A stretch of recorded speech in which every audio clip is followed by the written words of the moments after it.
Welcome to the second episode of my dream garage build. During this episode, we're going to be doing a little bit of painting, we're going to be adding some insulation, and we've got a big collection taking place. Something I've wanted for a very long time. So stick around, let's get into it.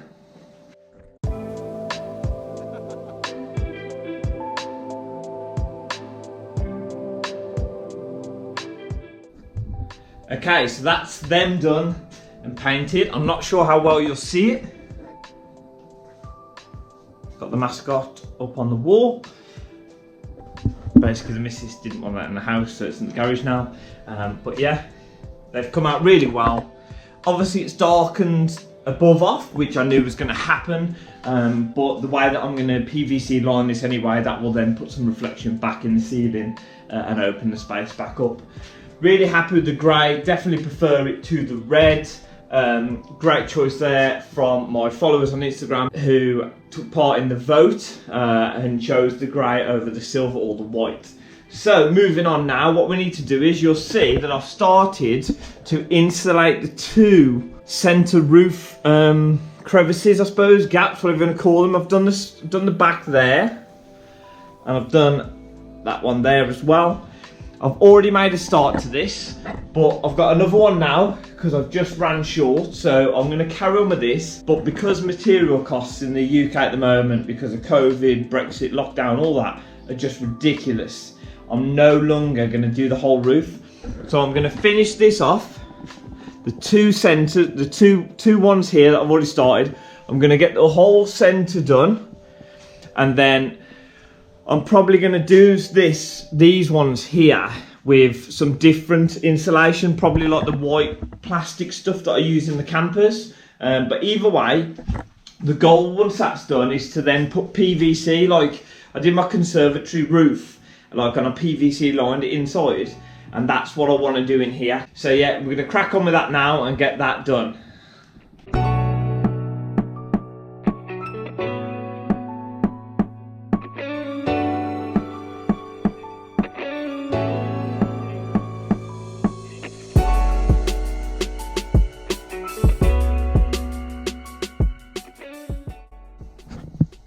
Okay, so we've got through that bit, I'll show you now.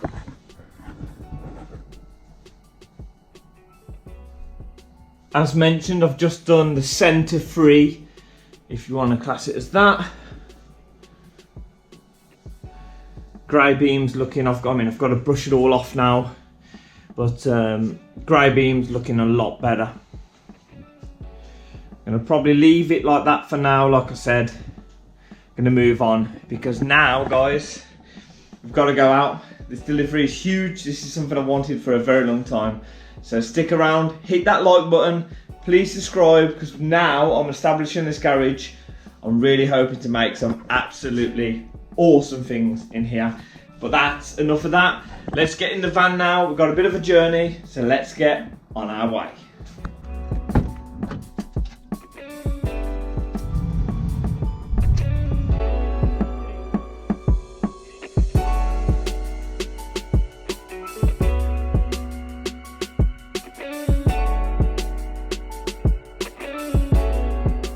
Okay, so I couldn't film that bit because when I arrived it absolutely hammered down. I'm on the way back now. I've just stopped because the sun's coming out. So what we're going to do now is, because we kind of missed the loading part of this video, jump back to the garage, offload this on my own. Is going to be entertaining, and we're going to start building it up so we can actually stand back and appreciate and then start to enjoy this purchase.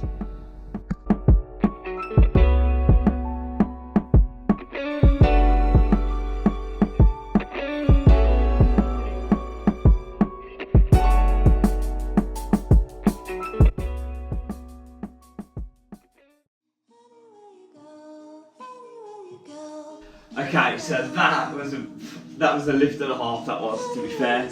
But we're done, it's out, it's built. So guys, this is what I've purchased.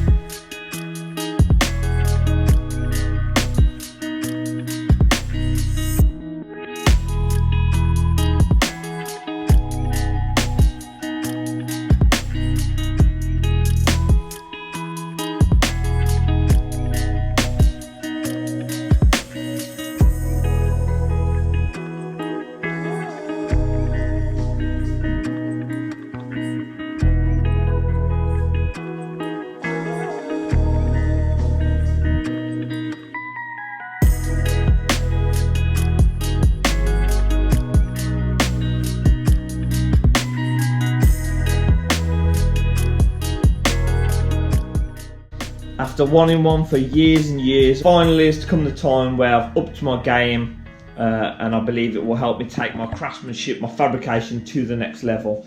This is a 2 meter by 1 meter fabrication table.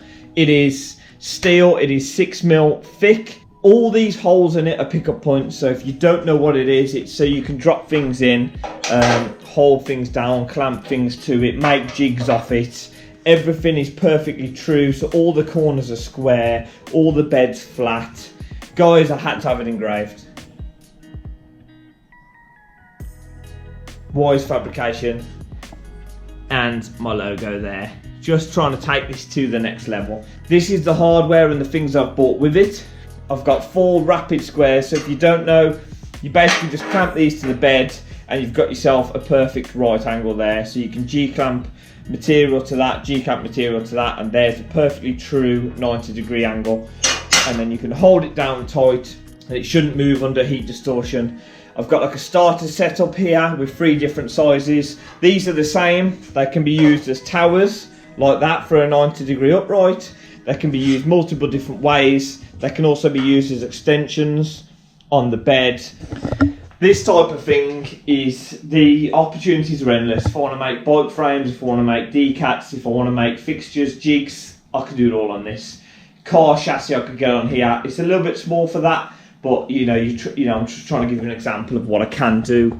I've got some more hardware. I've got 2 hanging racks for G-clamps and stuff. I bought 2 of the Pierre Maxi R 30cm deep throated clamps. Now these are a piston driven clamp, so when you rotate this it just drives it down straight rather than a G-clamp which will turn the head, and when you tighten it down it'll try and turn the workpiece. These are like the best clamps in the industry in my opinion. Only bought 2, that will do me for now, and I've got 2 super squares. Yet again, these are similar. This creates a 90-degree, you've got your 45s and stuff. You've got multiple pickups that you can use, and you can simply stand it up like that, and you've got your faces that you can use all the way around. They have got tabs to put on, I just haven't fitted them.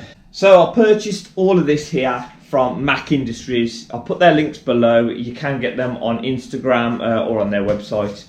It's a great bit of kit. They sell absolutely fantastic products. And also this is pretty high end really for a table in my opinion.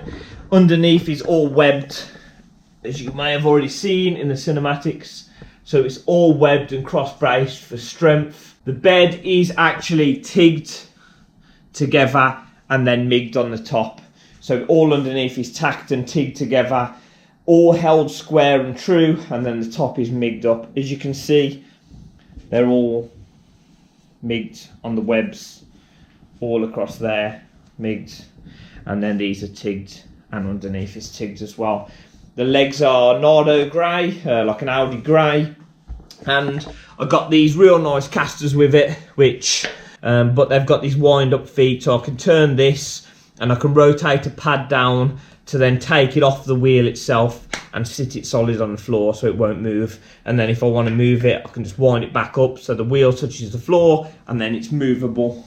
Like I said, I'm not going to go on too much about it, but it's a big day for me. This is something I've wanted for many years, and I'm hoping now we can use this table, we can take my fabrication skills, my craftsmanship skills to the next level, make some absolutely fantastic things. I've got to make a lot of tooling to go with this because I want to use it for mandrel bending, things like that. I've got to start doing some cages. I've got to build a roll cage for the Nova. I've got a space frame in the front end. I've got to do a lot of cool stuff, guys. So please subscribe, please like, please hit that bell notification icon as well so you get notified when the welding begins. I've got my welder set up, doing a bit of a backdrop here. That's enough said. So thank you for watching. I'll end this video here. Moving on to the next garage vlog. It's going to be another big one. So yet again, thank you for watching, and I'll see you next time.